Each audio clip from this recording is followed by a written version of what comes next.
व्यवस्था परिवर्तन के नाम से ये व्यवस्था पतन होते हुए हम हिमाचल प्रदेश में देख रहे हैं। हिमाचल प्रदेश में आज लोग अनुभव कर रहे हैं बहुत बड़ी गलती हुई है। 2 साल पहले झूठी गारंटियों के झांसे में आकर के ये सरकार बन रही, तो आने वाले समय में ये भी स्थिति होगी कि बस में सफर करते हुए कंडक्टर को तराजू भी साथ में रखना पड़ेगा। हिमाचल को बेचने का हौसला इस सरकार में आ गया, जो आज से पहले कभी नहीं हुआ। हिमाचल प्रदेश की अगर हम बात कहें, मैं हिमाचल के संदर्भ में सिर्फ इतना कहना चाह रहा हूं कि व्यवस्था परिवर्तन जो मुझे लगता है कि अपने आप में ही व्यवस्था पतन के रूप में जाना जाने लगा है। 2 साल का कार्यकाल कांग्रेस पार्टी का मुख्यमंत्री सुखविंदर सिंह सुक्खू जी के नेतृत्व में पूरा होने जा रहा है, और इस बात को मैं दावे के साथ कह सकता हूं कि हिमाचल प्रदेश ने इन 2 वर्ष के कार्यकाल में अपनी पहचान भी खोई है, सम्मान भी खोया है, और विकास की दृष्टि से हिमाचल प्रदेश बहुत पीछे चला गया। सरकार के फैसले लेने का तौर तरीका जो आज की तारीख में जो बना है वो एक मजाक का, परिहास का विषय बन गया। जिस तरह से आनन फानन में फैसले लिए जाते हैं, और जब उन फैसलों की खिल्ली प्रदेश के स्तर पर और राष्ट्रीय स्तर पर उठती है तो उन फैसलों को बदलने की कोशिशें होती हैं। और अब तो टॉयलेट टैक्स के बाद एक चर्चा का विषय और भी हिमाचल प्रदेश में बन गया। वो विषय बन गया कि बस में जो सवारी के साथ जो सामान जाएगा उसकी भी दरें तय कर दी गई, 0 से 5 कुल टिकट का 1/4, और इसी तरह से 5 से 15 अलग अलग स्लैब बना दी गई उसकी। और जब इस सारी चीज को लेकर के शोर पड़ा कि क्या स्कूल में जाने वाले बच्चों का, क्योंकि उनका जो बैग होता है उसका वजन 5 किलो से ऊपर ही होता है, क्या उसका भी किराया लिया जाएगा?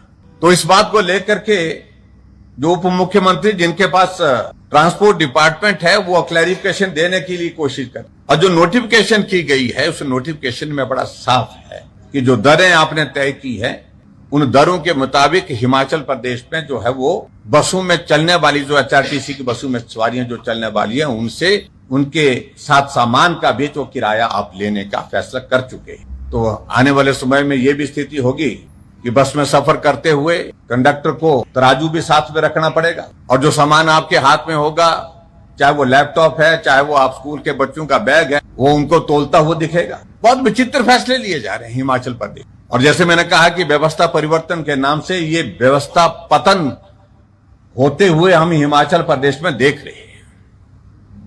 हम इस बात को भी देख रहे हैं कि इलेक्शन बोर्ड में अभी जो फैसला लिया गया, 51 पद SC एक्सचेंज SDO के समाप्त कर दिए। 81 और आज हम खबर देख रहे हैं कि 51 पद ड्राइवरों के भी समाप्त कर दिए गए। मुझे लगता है कि बेहतर होता कि जो CPS आप बनाया है, जिसपे 8 से 10 लाख रुपए प्रति माह आपका खर्चा एक CPS पर पड़ रहा है, अगर शुरुआत वहां से करते तो शायद मुझे लगता है कि पूरा हिमाचल उस सारी चीज को लेकर के गंभीरता से भी लेता, उस सारी चीज का अभिनंदन भी करता। हिमाचल को बेचने का हौसला इस सरकार में आ गया, जो आज से पहले कभी नहीं हुआ। चारों तरफ उसका विरोध हुआ, विधानसभा के अंदर हमने उसका विरोध किया। यह यूनिवर्सिटी राष्ट्रीय स्तर पर और अंतर्राष्ट्रीय स्तर पर अपनी पहचान बनाने में आगे बढ़ रही है, लेकिन हिमाचल प्रदेश की सरकार इस यूनिवर्सिटी के उस पहचान को समाप्त करने की दिशा में कदम उठा रही है, और कदम उठाने के साथ साथ में जहां की यूनिवर्सिटी की जमीन को बेचने की शुरुआत कर दी है। मामला हाई कोर्ट में है, अभी तक स्टे है, लेकिन मैं समझता हूं यह बहुत ही दुर्भाग्यपूर्ण स्थिति है। और मैंने विधानसभा के रिकॉर्ड में इस बात का जिक्र किया है कि स्थानीय विधायक को सारी चीज को लेकर के विरोध करना चाहिए, लेकिन नहीं की। और मैंने ये भी कहा था कि अगर मैं वहां का विधायक होता तो मैं कभी भी सरकार की हिम्मत ही नहीं होती कि इस प्रकार का फैसला लेने के लिए वो सोच सके। अगर ये सोच बनी है, ये कुछ लोगों की मिल करके बैठ करके एक साजिश, एक षड्यंत्र के तहत इस जमीन को बेचने का फैसला जो किया जा रहा है, मैं समझता हूं इसके पीछे बहुत सारी चीजें हैं। अभी तो मामला कोर्ट में है, लेकिन अगर फैसला इस दिशा में आगे जाता है तो उस फैसले की सारी परतें जो है लोगों के सामने लाने का जिम्मा हमारा हो।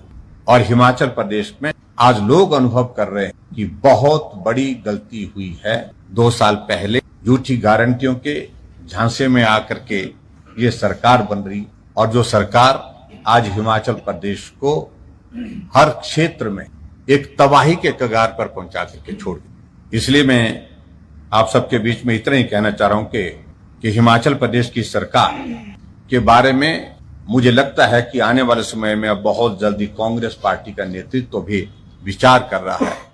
जो फैसले सरकार ने यहां पर लिए हैं, जिसके कारण दूसरे राज्यों में भी नुकसान हुआ है, भारी भरकम नुकसान हुआ है कांग्रेस पार्टी को, उन सारी चीजों को लेकर के शायद कांग्रेस पार्टी नई चीजों को लेकर के विचार करने की दिशा में आगे बढ़ रही है।